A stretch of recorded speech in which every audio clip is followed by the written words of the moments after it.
And what I'll do, Jim, is read this that we need to have you sign. I, James McLean, understand that my recorded interview on July 31st, 2000, which is part of the Oral History Project, will become part of the historical records of the town of Millinocket and will be stored in audio form in the archives room of the Millinocket Memorial Library.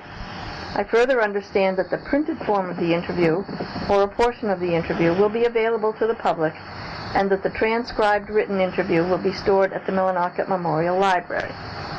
So, you understand? Okay. That Millinocket Memorial Library is pretty appropriate. That's pretty special for you. Yeah, because I was part of it. You surely were. Grantis Healy wanted me on the board, and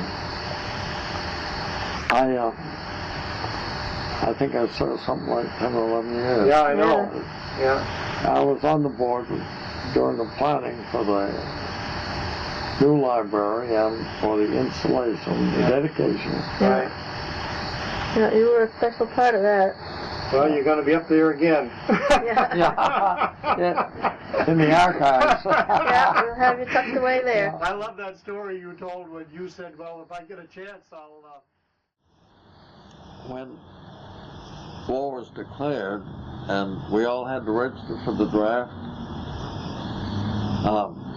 Willard and I walked down to the armory.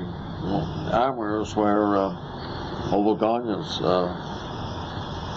Buick agency was later. Mm-hmm. And when the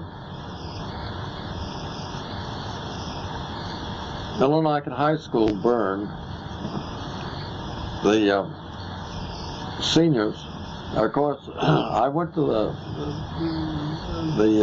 Millinocket the old school building, you know, it was right adjacent to the Congregational Church there, on that side of the...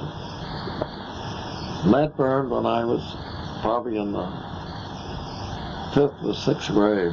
Was it right where Katahdin Avenue School is, Jim? Yes, just right approximately where that is today. Yeah. Yeah. Was it right in exactly the same site, or was it? Well, I tell you, the Great Northern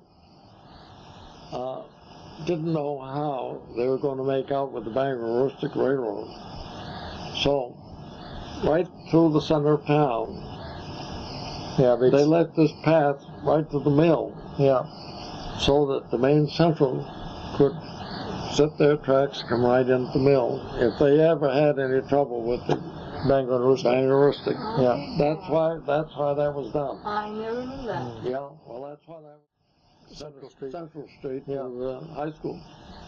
So, but in the wintertime when the wind was blowing off the mountain, that was the coldest place in town.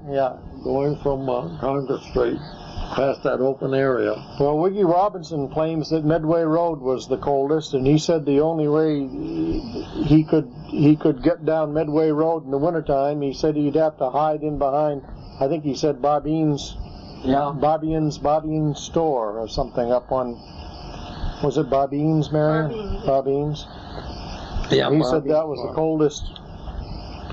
He talked about the wind. He said it would strike from Millinocket right from Mount Katahdin. Yeah, that's the first place it landed. First place it landed. Well, I always thought it was on the flat. Yeah.